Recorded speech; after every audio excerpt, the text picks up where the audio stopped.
Hold up. Every day I wake up, wake your ass up. The Breakfast Club. Y'all finished or y'all done?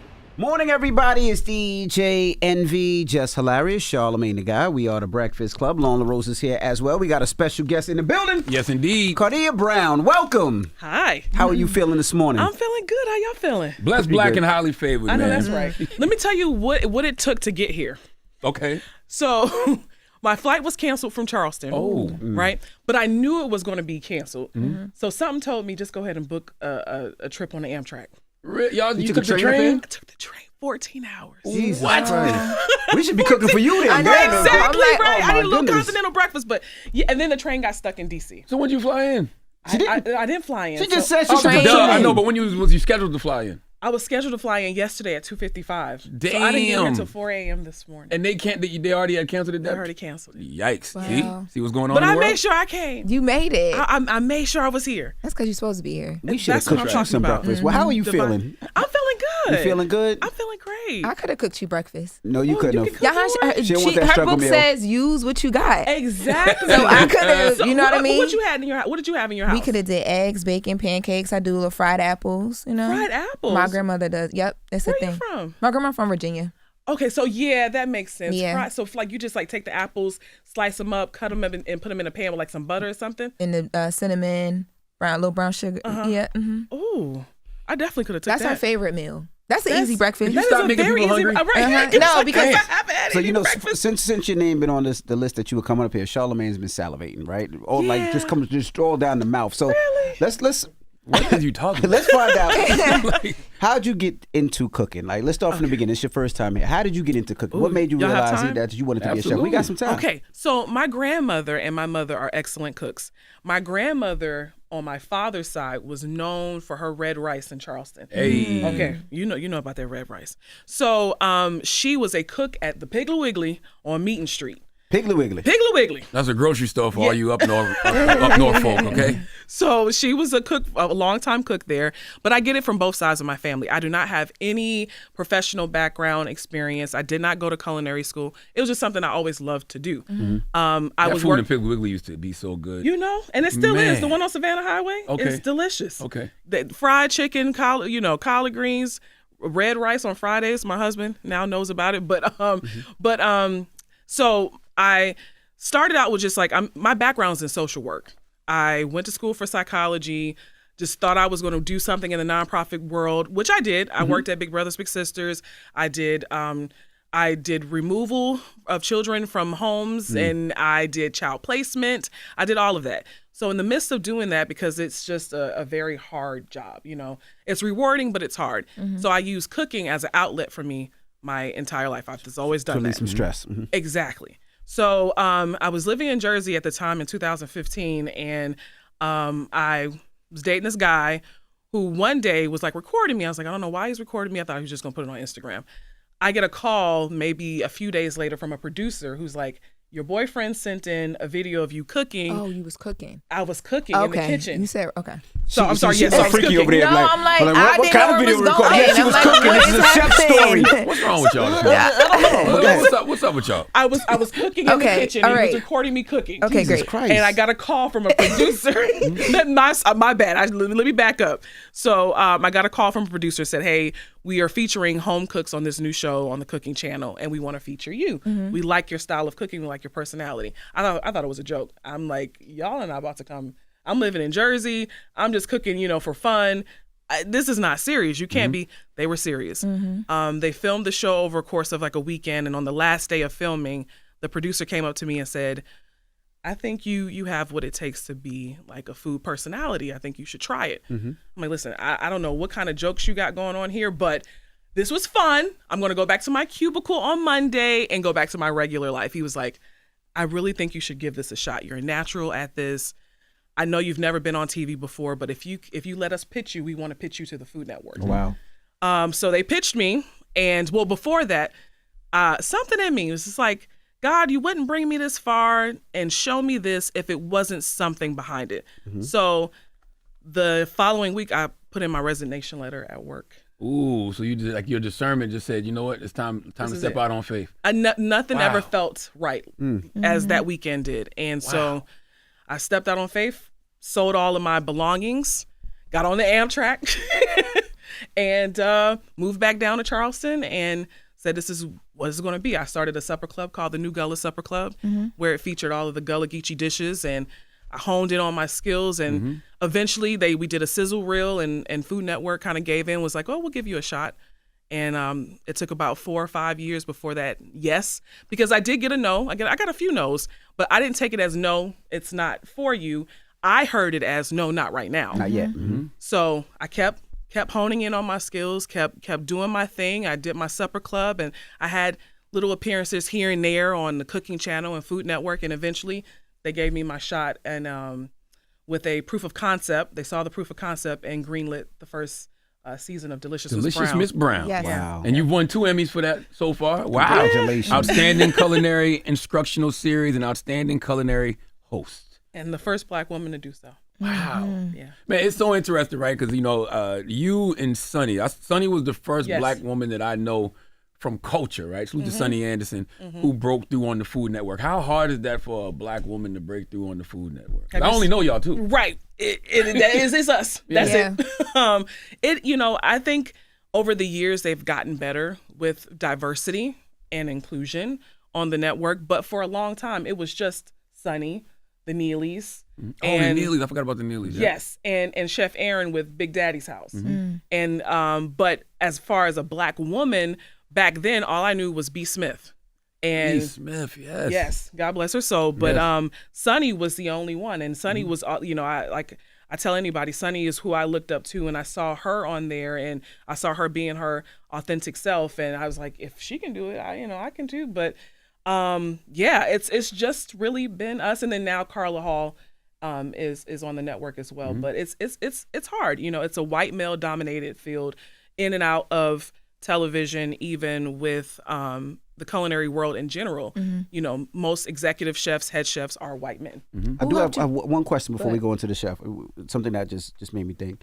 When you used to work at CPS, what was the reason why you would take a child from a home? Like, because usually they say it takes a long time. It does. It has to be almost like to the word. So what would be that reason? Like, how far does it go? Because I'm just curious. Deplorable environments. Like if I've said before that sometimes CPS can let things slip through the cracks. And on my watch, any notices, anything like coming in and seeing multiple reports of abuse, and you walk into a home and you see that they're clearly living in deplorable environments.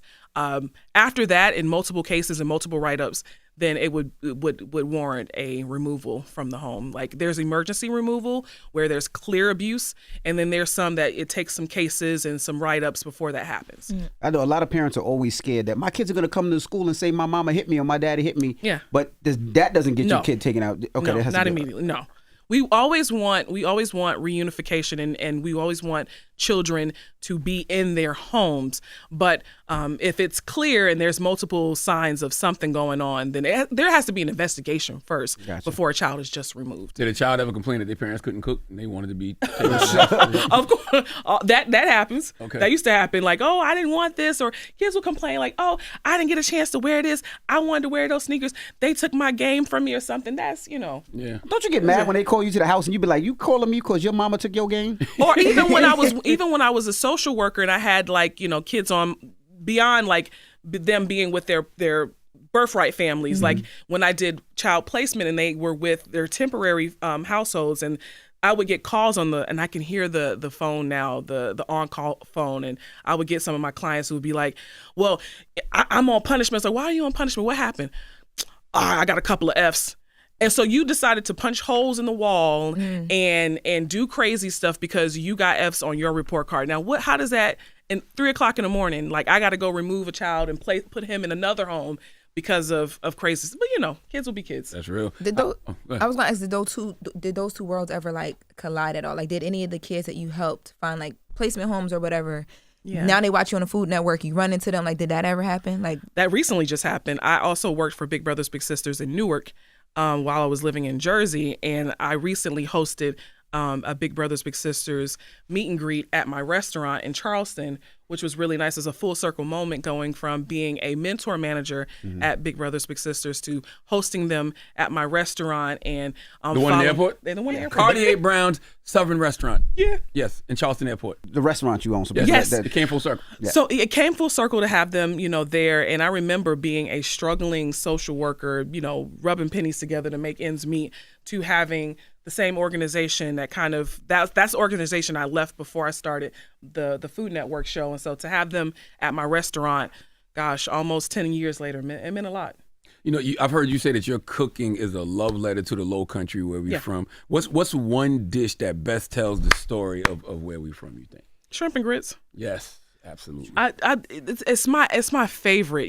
It's nothing. And I tell people every time you come to Charleston, you have to have Charleston shrimp. Like it's like none other. You can go anywhere in the world and have seafood. There is nothing like Low Country seafood. That's my favorite. I gotta go. I don't gotta come to Charleston. That rice too, though. The red rice. But see, you don't eat pork in your red rice. Yeah, but a lot of people cooking now with turkey though. Turkey, you can do turkey. Some people do it vegan. What's the guy's name that's from Charleston that has the late night show? Stephen Colbert. Stephen Colbert. Uh-huh. His wife put anchovies in her red rice. Yeah, that sounds like raisins and potato salad. Evie, I love you, but goddamn. Anchovies in the red rice. Come on now. So the holidays are coming up, right? Yes.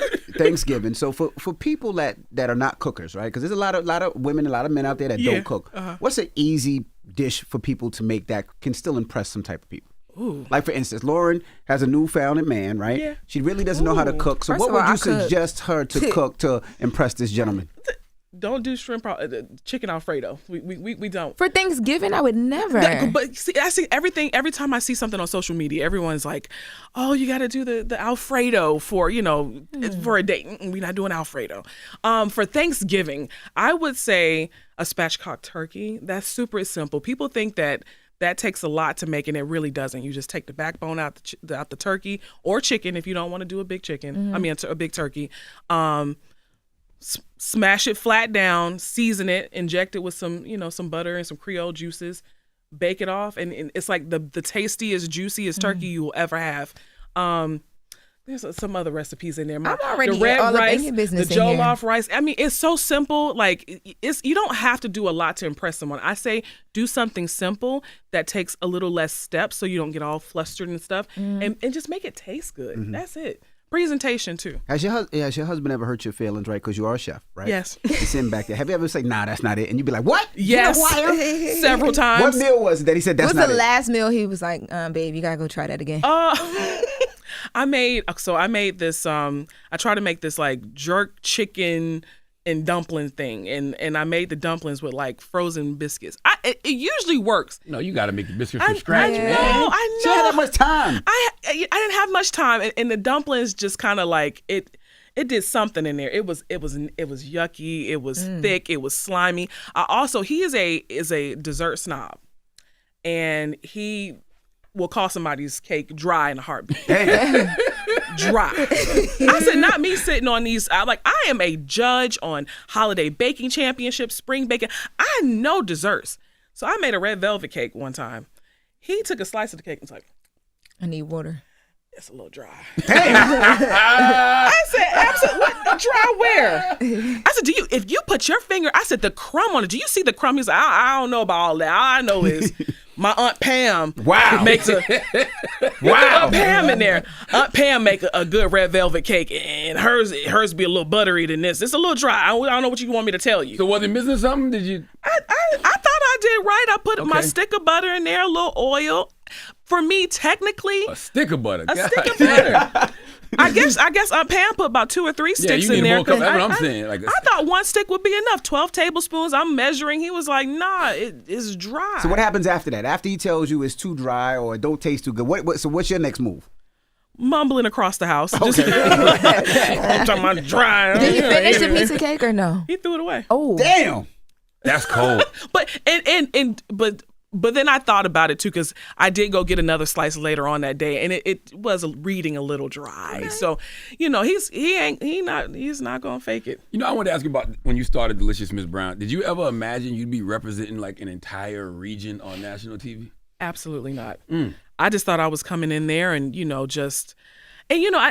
growing up in the Low Country and being of Gullah descent, you really don't think about it. It's just a way of living. It's just like, we're Geechee, that's it. That's all we know. And then, but seeing the interests from other people and like genuine interests of the Gullah Geechee culture, then I started to realize the importance of what I was doing. It's not only just cooking Southern food and frying fish and making red rice. It was really about preserving a culture. How has your Gullah Geechee heritage shaped not just your recipes, but just the way you see community and success? Oh, man. Just coming from being of Gullah Geechee descent, it's like, it's not many of us. It's a particular region and area, and there's not many of us that make it out of Charleston, out of South Carolina. And so being one of the very few, it means a lot to me, but it also means that I have work to do, because we're not going to be just us. We have to pave the way for other Gullah Geechee folks, Black folks, to be able to do this too. I don't want to keep saying that it's only one or two women, Black women in general, that are on the Food Network. Why is that? Right. All these years later, why is that? There should be more of us. The fabric of American cuisine comes from African American people on the backs of enslaved people. So why isn't there more representation across the board with our food? Yeah, Aunt Pam need a show. Wow. They stabbing you up today. Stabbing you up today. A bacon show. I wanted to ask, you talked about your restaurant. The name of the restaurant again? Kardea Brown Southern Kitchen. When you hear people talk about entering the restaurant business, they say it's one of the hardest things to do, right? Most of them don't last. So talk about how difficult that is to make sure that it's lasting. It's not trendy, because a lot of restaurants are trendy. 2 years, everybody goes, and the third year, they're like, all right, whatever. In today's time. So break now that down. This is the age of we got food at home. It's definitely that, and so I think what gives me an upper hand is that I'm in the airport. So I automatically have like foot traffic and people. And so I keep getting, Kardea can bring the restaurant down to King Street or downtown or Somerville or wherever. And it is hard. A lot of my colleagues are like, stay away from it. If you can stay in the airport and keep doing like airport licensing things like that, it's easier to do that. But in this day and time, it's like a lot of my friends who own restaurants are like, we have to struggle between the cost of groceries, the cost of ingredients, paying our staff a livable wage, and trying to turn a profit. A lot of our friends are not making profits right now. They're just breaking even. But I wouldn't say discourage you from doing that. If you have something really great to offer, like you said, don't overthink it. The trendy stuff, it dies quickly.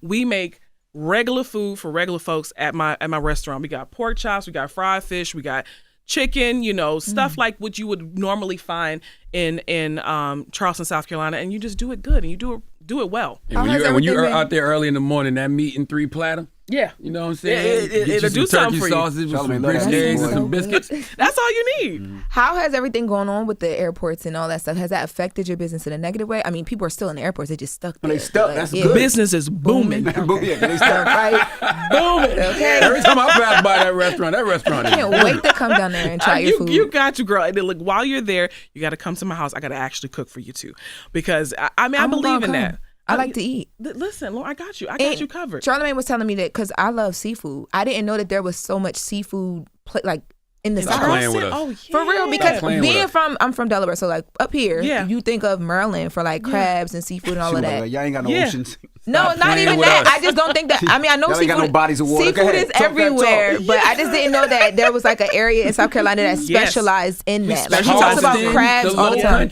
That's you the first person that's ever told me about any of this stuff. Oh, so now you got to really come and see it for yourself. We do crabs. We do crabs similar to you all, but we do like our crab cracks where we put paper down on the table and pull out bushels of crab, and we that's my family reunion. That's what I'm saying. It's so similar. It oyster is so rolls. Or that too. I don't know what that Pig is. roast. BJ Chef BJ Dennis does that a lot back home. But we get down the same way. Yeah. You talked about being nervous when you first filmed at home, right? What was the moment you realized I belong here? I think it wasn't long into the first season where it kind of hit me like, oh, this is happening. But later on down the line, I'm in my 10th season now of the show, and recently winning the Emmys, winning 2 Emmys. I think before then, it's not really the validation of it, but it's like having your peers recognize you in a sense, because there's been so many times where I've sat at tables. And people are like, well, how many restaurants do you own? So what culinary school did you go to? And I never really have an answer. Like, no, I didn't go to culinary school. No, I don't own, at the time, I didn't own any restaurants. I had a traveling supper club. And so it was always trying to fight for that. I belong here. I don't know why y'all don't understand that. God would not put me in this seat if it wasn't a thing for me. Right. And so winning the Emmy was like, oh, I guess you do kind of got something going on here. Wow. But before that, I think I realized it wasn't too long until I was like, all right, this is it. Did it take, it took all that time until you won the Emmy just because you are one of only for a long time in the Food Network? Is that why the imposter syndrome was there? That's funny. I was just talking to someone about that the other day, the imposter syndrome of feeling like, okay, I don't have all of these accolades and all of the schooling to back up, what I do, but I know I can cook, and I know I can cook with the best of them. And just kind of reminding yourself that too, and especially when your pay doesn't equal your skill, wow. That is, something that kind of puts you in that hole of thinking like, do I belong here? Like, why am I 10 seasons in? Why am I still fighting for a decent salary, or why am I still fighting for the same contracts as my colleagues? Like that I think affects that imposter syndrome. It kind of amplifies it some. Who helped you navigate that world in the beginning? Like, you have these people that you name now, but it was very few far in between. So when you come in and you figuring out them contracts and dealing with all these execs, who was your person you picked up the phone and called? No one. I had no one. Wow. No. I started off with the agent. I did start off with WME, and they did help me in a sense, but there was a lot of things that I did not know. Even taxes wise, I did not know. Turning, yourself into your business into an LLC and becoming an S Corp and all of that stuff. And there was no one really to help me. I kind of had to teach myself contracts and asking for what I deserve, and kind of figuring it out on my own. So I had agents, but agents are also there to get their own money. Okay. And move on. You made a lot of mistakes early on, business wise? I don't think you know what, I didn't. Okay. And I think that it came from my grandmother being a very business savvy woman. She was the first person in our family to go to college and get an education, and so she always instilled in me the idea of business and saving and reading and understanding and acquiring knowledge on your own and not waiting for someone to tell you what it is. And my mom is also very, very good with that as well. So, and I also never wanted to be broke again. Word. So, I know the feeling of not having, and I didn't want to go back. And so I figured out ways to say, okay, and then I started asking questions from on set, like, hey, who's your lawyer, or who's your accountant? Can you refer someone to me, or and it's like, I see you doing well. I see you have multiple businesses and stocks and whatever have you. So can you refer me to that person? And that's kind of how I learned. I feel like your book is so timely, and I love the date of 11/11, because that just means everything is in divine alignment. Amen. But it's called make do with what you have. And in this era right now where, you got federal workers who haven't been paid in 40 plus days, when you got people losing SNAP benefits, this is going to be a holiday season where people really got to make do with what they have. What made you want to lean into that aspect of it? Well, the thing is, this is how I grew up. This is all I know. Right. Even to this day, I had someone mention to me the other day, she's like, in the comments because I did a tour of my fridge, and someone in the comments said, I noticed you use a lot of store brand things. And I do. They was like, I know a Publix bottle when I see it. I shop at Publix. I shop at Harris Teeter. But the reason for me making this book was because my first book, The Way Home, was all about getting to know who I am and where I'm from and the foods of the region. And then now this book is a continuation of my mother being a single parent, working 3 jobs at one time, my grandmother helping to raise me. And there were times, more often than not, where we really just had to have food at home. Right. Like McDonald's will pass by, I'm like, Ma, I want some, filet of fish. McDonald's at the house. Seriously, like and McDonald's at the house was a pot of rice and some beans or something like that. But it's like we have food at home, and that's McDonald's at the house was the white Wonder Bread with a piece of hamburger meat. Yeah, that's what right. And maybe some hand cut fries if you were lucky.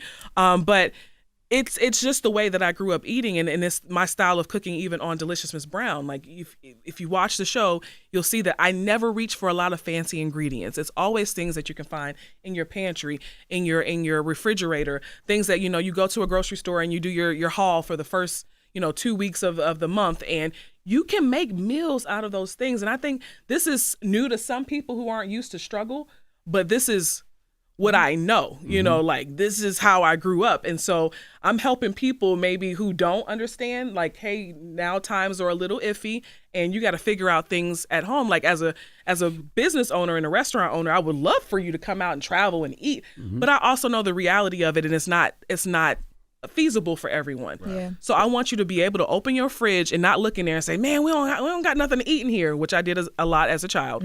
But you'll see your refrigerator and your pantry in a different light. Like, okay, the other day I walked in, I was like, I got some onions, some celery, got a little sausage here. I got some beans in the cabinet. Oh, I can make red beans and rice. Always keep rice on hand. Always keep grits on hand. Always keep eggs on hand. Sugar, all of those things. And you can make something out of nothing. You can without, having it be a struggle and having, when people look in a refrigerator and they get kind of bogged down or disappointed that I don't have certain things like that, that's all right.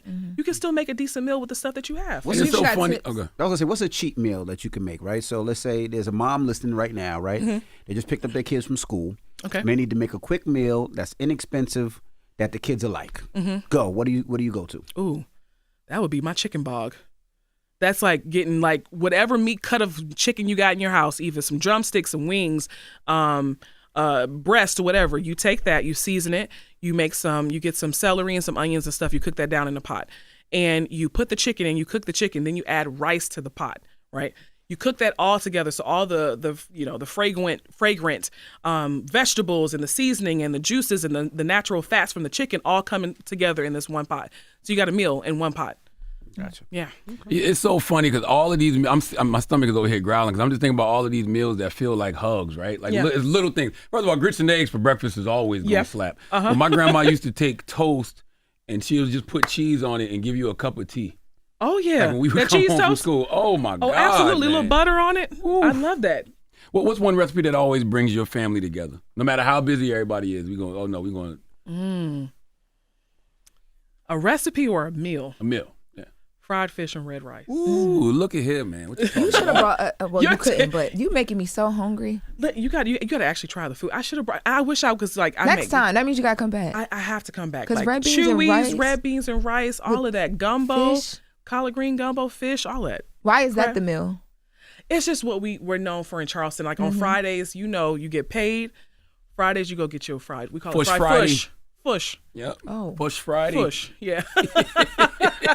You go get your fried fush and your red rice, lima beans sometimes, and piece of toast, that cheap white bread, and that's how you that's how you get down. It's so crazy listening to like different areas of the country, right?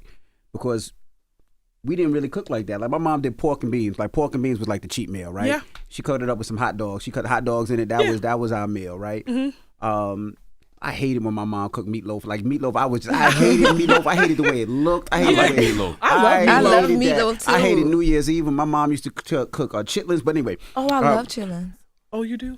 Ooh. I'm not supposed to eat them no more, but oh my God. That's one. Chitlins and fatback are the two things that my grandmother she's not supposed to have them, but my family still does those. Those are the two things that I like. I need my aunts to give Your up. family's originally from Delaware and they eat fatback. Well, no, my grandmother and her sisters are originally from Virginia, Lynchburg and Halifax, Virginia. Okay. Yeah, but then they moved to Delaware. That's why everything's so country. So that's southern. Yeah. So I'm like, I haven't heard fatbacks in a while, but yeah, we eat pork and beans too. Pork and beans, but what I was saying is like here was we're so Caribbean food. Like for us is beef patties, for us is jerk chicken, for us is oxtail, is curry goat, is those are the meals that we eat, and it's like I love those, but it always takes long. When my wife cooks oxtail, it just seems like it's a procedure. It is, and I'm like, Nick, I'm hungry. But she's like, you want the bone? You want the meat to fall off the bone, don't you? Right. But it just takes so long. What's the longest meal it takes for you to prepare? It will be a short rib or an oxtail, and it takes about 4 or 5 hours at 275, and it's got to sit in that Dutch oven or that crock pot and just low and slow. I'll cook it a whole hog. A whole, yeah. Y'all I have cook a not whole graduated. hog? They do. My uncles and them in the country do. I have not graduated to that yet. Okay. I just can't. I can't see myself, opening the hog. No, I'm not that country yet. I want to ask you. She said, yeah. I love in your book, you have tips for saving money. You help people get their like cookware together, and you talk about how you can do it for the low as well too. But the tips for saving money, I know everything is very personal to you. What was the tip that you were like, I want to put this in, but I got to leave out, that didn't make the cut in the book? Ooh, manager specials. Growing up, you remember the pack of meat that might have been expired or close to it. Like, don't be afraid to use those. Like, because the supermarket has to, by law, kind of put things on sale or get it out of there right before it goes bad. But a lot of stuff are more shelf stable than you actually know they are.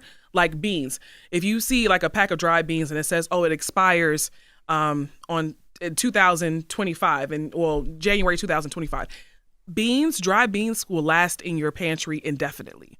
So doing things like that, like getting things that are, maybe discounted because it is going to expire in a day or two, go ahead and get that, and you can pop it in your freezer. They can't keep it on the shelf because it's not frozen, but you can get those cuts of meats and you can put it in your freezer and thaw it out and use it whenever you want. I used to do that with steak in college. Chicken in college, I would wait till the day about to expire, and they go half price at the supermarket. Yeah, and we go cook it up. That is definitely a hack. A lot of people do, and you don't realize it because you can go get ribeye for half the price because they're about to put it on sale. So if you see that, like maybe it's going to expire in about 2 or 3 days, go ahead and get it while it's on sale and put it in your freezer. How should you eat your meat, right?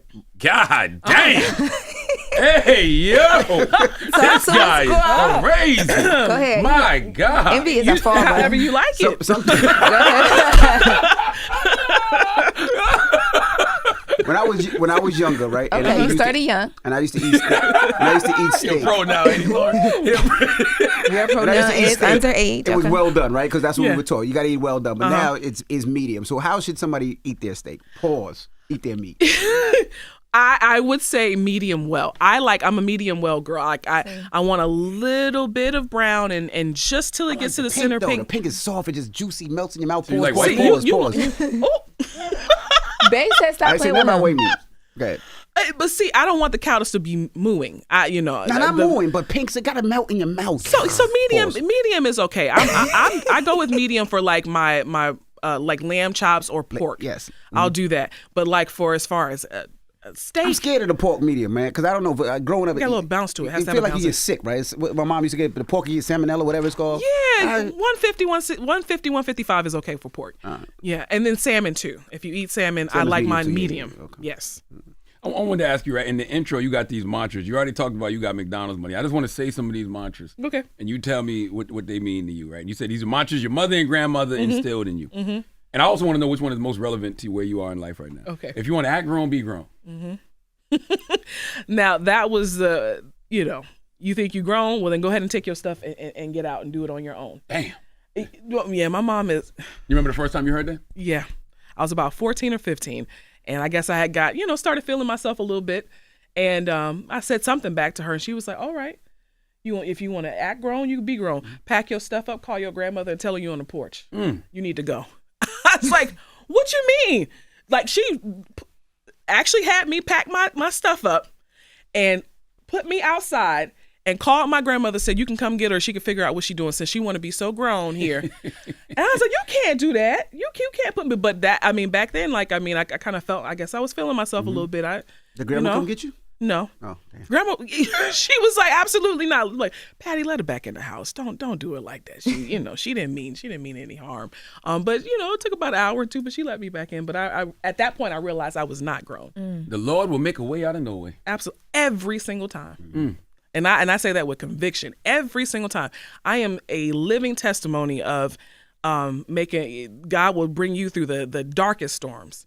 I was homeless at one point. So to be here today talking about my second cookbook and being here with you all is a testament that God will bring you out the darkest situation. Was that the moment? Because we all are believers and we all have faith, but we always have that one real moment where we like, Lord God, I know that was God. Yeah, I feel like it happens on a daily, like just driving to work or flying on a plane or just doing it, like when you land, like that was nothing but God. Or getting home to your house and your family, that had to have been God, because anything could have happened in between time. So you see that on a daily.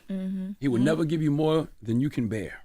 Never. And I think as humans, we underestimate how much we can actually take and deal with.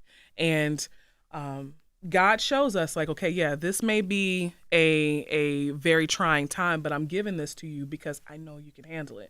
And once you handle it, and if it happens again, you know that I've been here before. I've handled this. So this coming, the next thing coming, it's easy. It's nothing. And I think this is one people need to really understand in this era. Don't be penny wise and pound foolish. Yeah. My grandma be saying that to me. Yeah. What's that mean? Don't be penny wise and pound foolish means that you don't think you know more than what you actually do. Be open and receptive to feedback and criticism and constructive criticism. And you don't know everything. You don't. And there's somebody that's going to know a little bit more than you, or somebody's going to help you understand this, but be open and receptive to criticism, constructive feedback, and just advice. What's next for the delicious Miss Brown brand? We got cookbooks, we got restaurants, we got products. Yes. Right now, I am looking forward to I'm hosting Kids Baking Championship with Duff Goldman at the top of the year. Holiday Baking Championship is on now. I'm at this time I'm the type of person that's always like, I gotta have everything in control. Like I gotta have my next plan written down. I know I'm doing this. I know I'm gonna do that next. I am allowing the universe to do what it do. Ooh, okay. Whatever God has for me, I'm not gonna limit myself to anything. What peace of mind has that given you in work? Whew, that has given me so much, because so oftentimes in social media is, I'm sorry. No, you're fine. Social media and I am very I do it to this day. I'm guilty of comparing to other people's where they are in their life, their point C to my point A. We was talking about that this morning, and I was like, "Yo, people got to stop doing that, because niggas be lying. They be on social media lying they ass off all day long, especially the people that I know you don't live like that. Exactly. But I get caught up with that, and social media makes it really easy to get caught up with comparing your journey to someone else's. And I've caught myself saying that, okay, I if this book doesn't get New York Times bestseller, but why is this book not selling? And I'm tired. You get tired of that, because at the end of the day, what my peace is, my slow mornings, being with my husband, having the freedom to get up and do what I love to do every day. That's the older you get, the more those things matter to you. So it's the peace of mind of knowing, just like, hey, whatever happens, but I know it's going to always be for my greater good. Well, thank you. Dedicated. Can't wait to try these recipes. I got one more question. You dedicated the book to your husband. I did. Why did you dedicate it to your husband? He's the reason why I cook. I enjoy cooking for myself, but it's nothing like, babe, what you feeling like today, or like, with seeing his face when he's excited about something that I'm making, and when he walks in the house and I'm cooking and he's like, ooh, it smells good in here. That makes me feel good. So I get gratification and satisfaction from, it's my love language, feeding, not only his body, but his soul too. So that's what and I also want to say, we always say we're losing recipes. Do you think cookbooks are spiritual because of that? Okay. Absolutely, especially coming from Black and brown households where recipes are not written down. It's only like word of mouth, and so God forbid if Big Mama goes and y'all didn't get that sweet potato pie recipe or that fat back recipe, and nobody wrote it down, and nobody can call her. So having recipes written down, and the stories that follow the recipes are so important, because eventually all of us are going to leave this place one day, and you got to have something left to talk about and cook. That's right. Well, thank you for joining us this morning. Thank you so much. And listen, I'm over the holidays. What's the date? We're gonna be with Chris Kalin. Yes. Is that November 22nd? The day after Thanksgiving. Mm-hmm. So yeah, November 28th. 28th. Actually, November 28th will be at the Magnolia Room. Yes. Myself, Kardea. I said it right? Kardea. Like the glasses. Like the glasses. Kardea. Duh. Kardea. Kardea. Myself, Kardea, and AJ from the We Talk Back podcast will be with Chris Kalin at the Magnolia Room in Charleston, 720 Magnolia Road, man. So tickets are available for that now. That's right. I believe. I don't know. I'm just reading what's on Chris Kalin's page. All right. It is. Kardea Brown. Thank you for Kardea joining Brown, us and make this sure you morning. go to Kardea Brown Southern Kitchen in Charleston Airport, man. That's right. I'm telling you, somebody's listening to me right now, and they're like, you know what? Our flight's delayed for 2 hours. Might as well get some food. So you Go might as well go ahead and get hook some food. yourself up. All Walk right past the Chick-fil-A and go in the Southern Kitchen. That's right. It's the Breakfast Club. Good morning. Hold up. Every day I wake up, wake your ass up. The Breakfast Club. Y'all finished or y'all done?